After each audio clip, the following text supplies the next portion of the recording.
Chandrababu, Pawan Kalyan, BJP కలిసి ఉమ్మడిగా పోటీ చేయాలని అనుకోవడాన్ని ఓ కుట్రగా వైసీపీ పార్టీ నేతలు అభివర్ణిస్తున్నారు.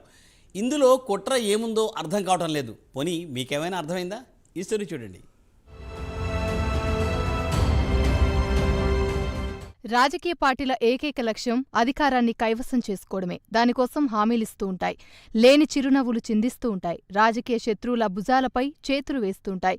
ఎవరు తమ వద్దకు రాకుండా ఏళ్ల తరబడి మూసేసి ఉంచిన తలుపులను ఎన్నికలు వస్తాయనేసరికి బార్ల తెరిచి గుమ్మంలో నిలబడి రా రా అంటూ చిరునవ్వులతో ఆహ్వానిస్తూ ఉంటాయి.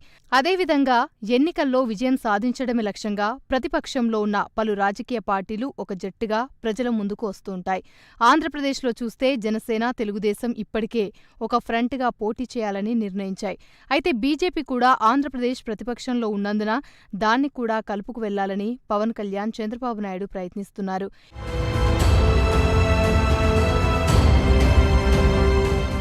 ఇందులో అసహజం కాని పని కాని ఏమీ లేదు. కేంద్రంలో కూడా పలు పార్టీలతో కలిసి 1999లో అధికారంలో ఉన్న కాంగ్రెస్ను బీజేపీ ఓడించింది. బీజేపీ కుట్ర చేసిందని కాంగ్రెస్ ఎప్పుడూ విమర్శించలేదు. అలాగే కాంగ్రెస్ పార్టీ పలు చిన్న పెద్ద పార్టీలను కూడగట్టుకుని 2004 లోక్సభ ఎన్నికల్లో బీజేపీని ఓడించింది. ఇది కాంగ్రెస్ కుట్ర అని బీజేపీ అనలేదు. ఒక ప్రజాస్వామిక పాలన వ్యవస్థలో కొన్ని రాజకీయ పక్షాలు ఒక కూటమిగా ఏర్పడడం, ఒక ఉమ్మడి ప్రణాళిక వంటి దానిని రూపొందించుకొని ప్రజల్లోకి వెళ్లడం వాటి హక్కు కూడా. ఇప్పుడు ఆంధ్రప్రదేశ్లో జనసేన, టీడీపీ అదే చేస్తున్నాయి. పాలకపక్షమైన వైసీపీకి వ్యతిరేక ఓటులో చీలికను నివారించడం కోసం వారు ఉమ్మడిగా పోటీ చేయాలని నిర్ణయించాయి.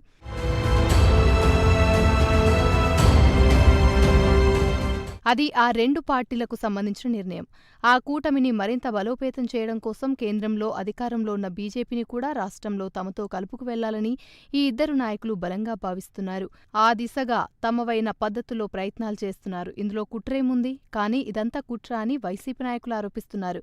షర్మిలను కూడా వదలడం లేదు. కుట్ర అనే పదం నేరశిక్ష స్మృతికి సంబంధించిందని, వారు ఏం కుట్ర చేశారు, ఎవరికి వ్యతిరేకంగా కుట్ర చేశారు, నేరశిక్ష స్మృతిలో ఏ సెక్షన్ కింద కుట్ర వేశారు, వారి కుట్ర ప్రజలకు వ్యతిరేకంగానా, ప్రజలెన్నుకున్న ప్రభుత్వానికి వ్యతిరేకంగానా?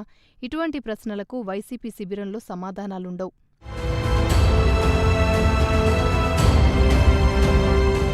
నిజానికి వైసీపీ నాయకులు మాట్లాడవలసిన విషయాలు వేరే ఉన్నాయని వైసీపీ శ్రేయోభిలాషులంటున్నారు. ఈ 4.5 ఏళ్లలో మేము ఇంతమందికి ఉపాధి, ఉద్యోగాలు కల్పించాం, ఇంతమంది విద్యార్థులను ఉన్నత చదువుల కోసం విదేశాలకు పంపించాం, ఇన్ని పరిశ్రమలను రాష్ట్రానికి కొత్తగా తీసుకొచ్చాం, ఇన్ని నీటిపారుదల ప్రాజెక్టులను ప్రజల వినియోగంలోకి తెచ్చాం, ఇన్ని మెగావాట్ల విద్యుత్ను అదనంగా ఉత్పత్తి చేస్తున్నాం, ఇన్ని వేల కిలోమీటర్ల రహదారులకు మరమ్మతులు చేయవలసి ప్రభుత్వపరంగా ఎటువంటి అవినీతికి చోటులేని విధంగా ఈ శాఖల తీర్చిదిద్దాం. పోలీస్ స్టేషన్లో మండల రెవెన్యూ కార్యాలయాలను ప్రజల అంచనాలు, ఆకాంక్షలకు అనుగుణంగా తీర్చిదిద్దాం అంటూ వాస్తవ గణాంకాలతో వైసీపీ నేతలు మీడియా ముందుకొచ్చి ఉన్నట్టయితే ప్రతిపక్షాలు ఆత్మరక్షణలో పడి ఉండేవి. ఆ విధంగా చేయవలసిన ఆ పనిని పూర్తిగా విస్మరించి అధికారపక్ష నేతలు, ప్రతిపక్షాలు కుట్రలు పన్నుతున్నాయంటూ ఓ కొత్త కుట్రకు తెరతీశారు అనిపించక మానదు. అయినప్పటికీ వైసీపీ ఆత్మరక్షణలో పడిపోయిందని ప్రజలు భావించే ప్రమాదం లేకపోలేదు. అప్పుడు ఎన్నికలకు ముందే వైసీపీ చేతులెత్తేసినట్టు అవుతుంది. ఇది సింపుల్ లాజిక్.